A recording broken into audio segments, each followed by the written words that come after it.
Bonjour à tous, comment allez-vous? Bienvenue dans une nouvelle vidéo. Aujourd'hui, on va faire une petite update lecture parce que ça fait très longtemps qu'on n'a pas fait d'update lecture. Je crois que c'était début septembre et on est mi-octobre, donc j'ai pas mal de trucs à vous présenter. C'est pas forcément des livres qui vont énormément marquer ma vie, ou même je peux dire déjà qui m'ont énormément marqué parce qu'en fait non, pas trop. Voilà, malheureusement. Mais c'est quand même plein de livres que j'ai lus et donc je vais vous en parler, hein, voilà. Le premier dont j'ai envie de vous parler, c'est la BD qui s'appelle Simone Weil, l'Immortel. Je ne me souviens plus de l'auteur, mais voilà, je mettrai son nom. Il était en dédicace au Salon du Livre de Paris, enfin du Salon du Livre de la FNAC de Paris.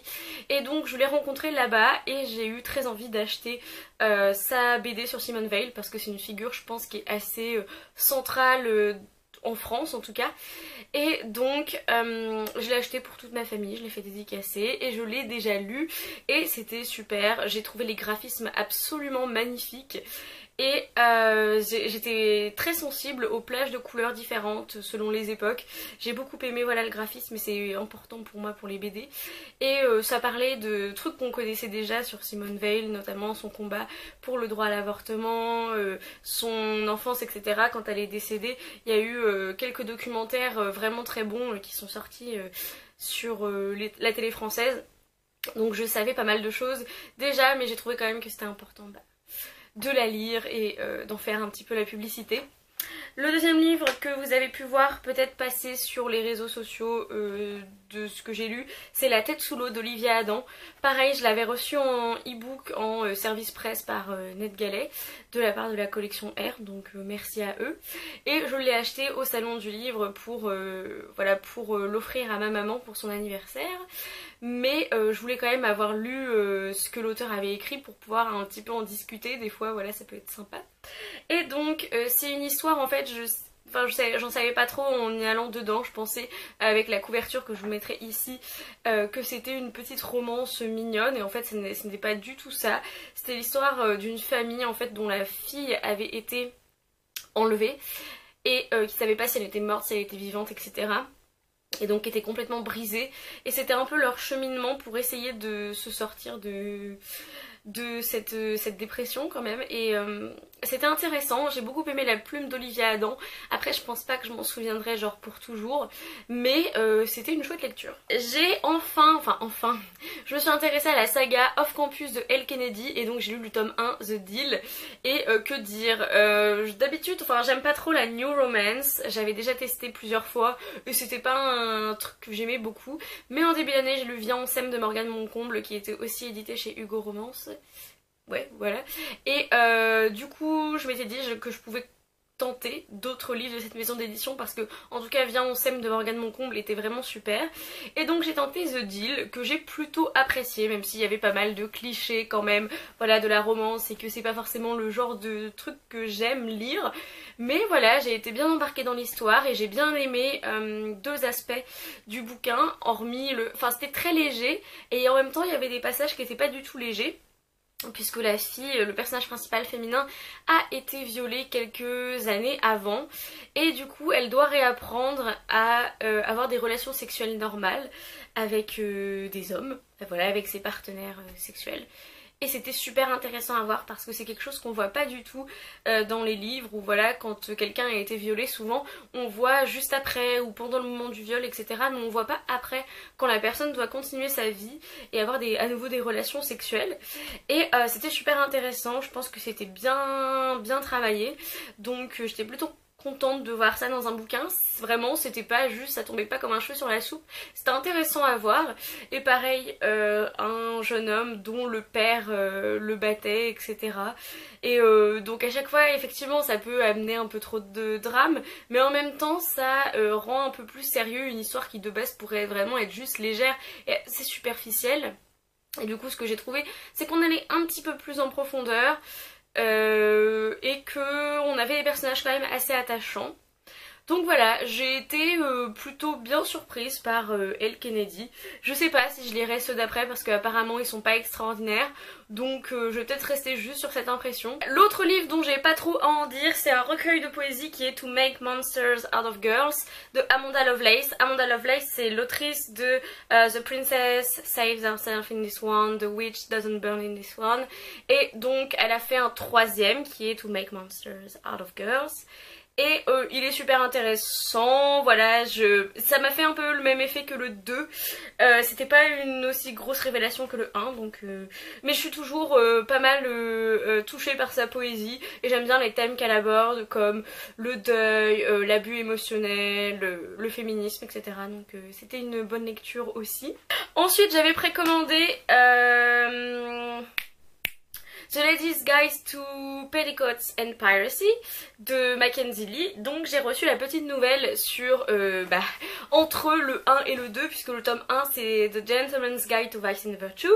J'essaye de ne pas trop vous spoiler le tome 1, mais c'était une petite nouvelle très très mignonne. On retrouve un couple, voilà, en fait je vais faire en sibyllin, vous voyez. On retrouve le couple phare du tome 1 qui en fait essaye d'avoir sa première fois et c'est juste archi drôle et il y a beaucoup de sentiments, de bons sentiments, etc. et d'émotions qui sont partagées, évoquées. Et c'était parfait avant de lire le tome 2 que j'espère lire très très bientôt puisque je l'ai reçu.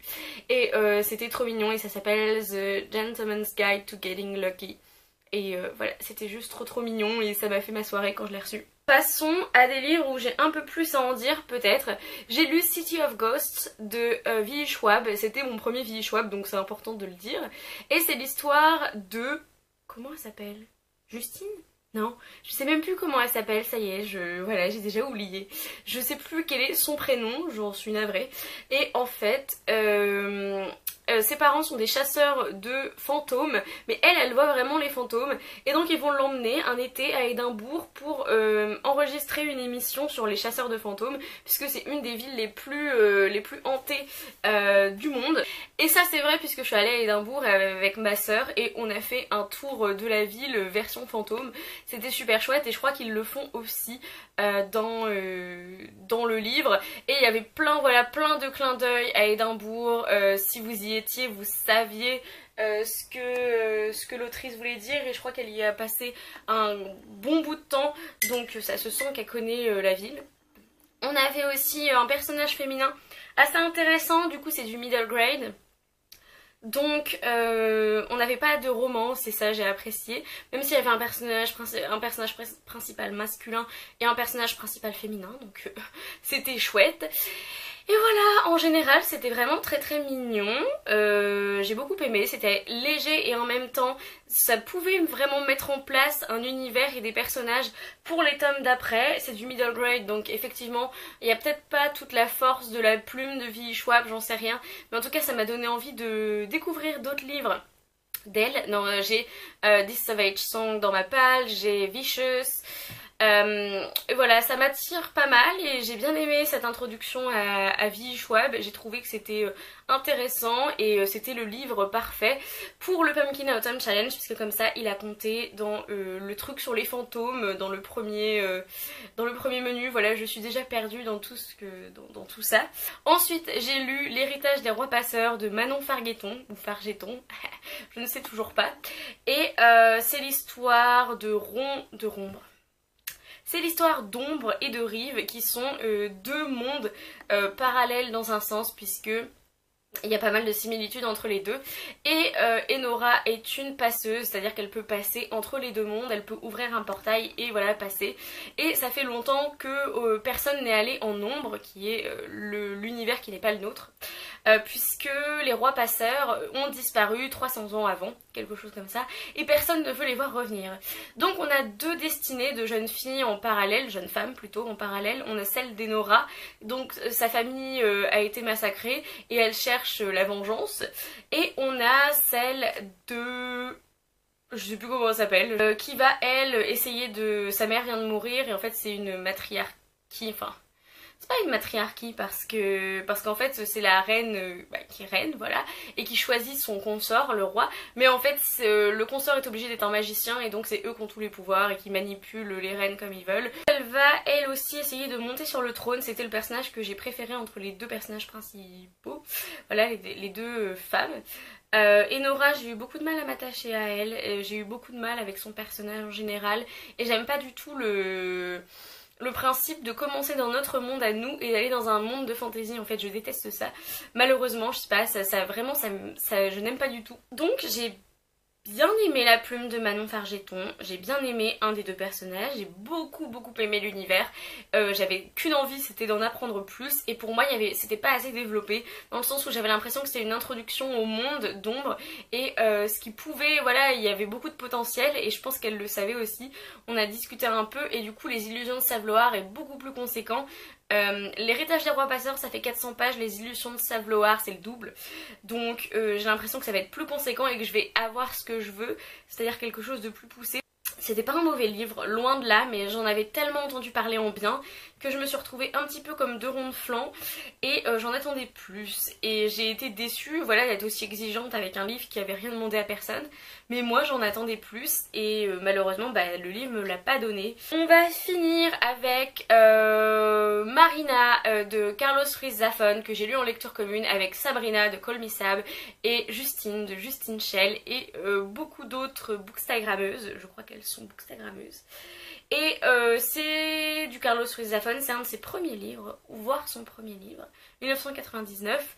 On y retrouve pas mal de thèmes chers à son cœur qu'il a aussi beaucoup mieux développé, je pense, dans L'ombre du vent. Ce qu'il faut savoir, c'est que Marina, c'est un livre jeunesse et que L'ombre du vent, c'est un livre adulte. Donc il y avait des petits raccourcis peut-être dans Marina qui étaient un peu dérangeants que vous ne retrouverez pas dans L'ombre du vent. Mais il a vraiment un don pour les personnages, pour rendre des personnages très attachants. Et pour les descriptions de Barcelone, à chaque fois que je lis un de ces bouquins, j'ai envie d'aller à Barcelone alors que je suis pas du tout hispanisante. Mais voilà, j'ai pas trop envie de vous en dire, à part que c'est un peu creepy, c'est un peu sympa pour octobre. Il y a des personnes qui se font décapiter, etc. Des espèces de pantins un peu mécaniques, très bizarres, que j'ai beaucoup aimé. J'ai beaucoup aimé l'ambiance. Après, au niveau du scénario, c'était un peu redondant. Moi, ça m'a convenu parce que c'était court comme livre et que j'étais déjà contente avec la plume de Carlos Ruiz Zafón. Mais effectivement, comme introduction, c'est peut-être pas le meilleur pour se rendre compte de tout ce qu'il peut déployer comme outil pour faire un livre. Voilà.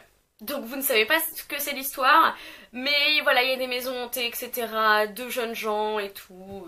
J'ai pas envie de vous en dire plus, c'est toute une ambiance en fait. Et après tout ce que j'ai vu ici, je dois vous dire que j'ai lu le tome 2, le tome 3, le tome 4 et que je suis en train de lire le tome 5 de la saga Felicity Hadcock de Sophie Jaumin parce que c'est tout simplement super addictif, genre je sais pas comment j'ai fait pour attendre entre le tome 1 et le tome 2, mais alors j'ai fini le tome 2, j'ai pris le tome 3, j'ai fini le tome 3, j'ai pris le tome 4, j'ai fini le tome 4, j'ai pris le tome 5 et c'était hier et aujourd'hui je suis à 50% du tome 5 et j'adore cette saga. C'est super cliché, c'est de la bitlit mais c'est exactement ce que j'ai envie de lire en ce moment. Il y a un triangle amoureux, il y a même plusieurs triangles amoureux à certains moments, il y a de la trahison, du mensonge, etc., des scènes sexy et tout.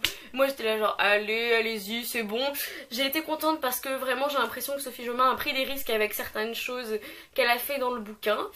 Et la saga en général me plaît bien pour l'instant, voilà, j'en suis à la moitié du tome 5 et je préfère largement aux étoiles de Nos Head et je suis contente de pouvoir continuer cette saga.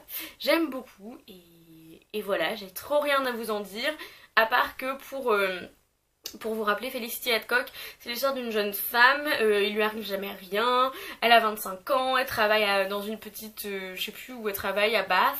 Le plaisir d'essence, c'est une chocolaterie. Et en fait, elle rencontre un ange, et elle rencontre un deuxième ange qui est plutôt un ange déchu, un entre-deux.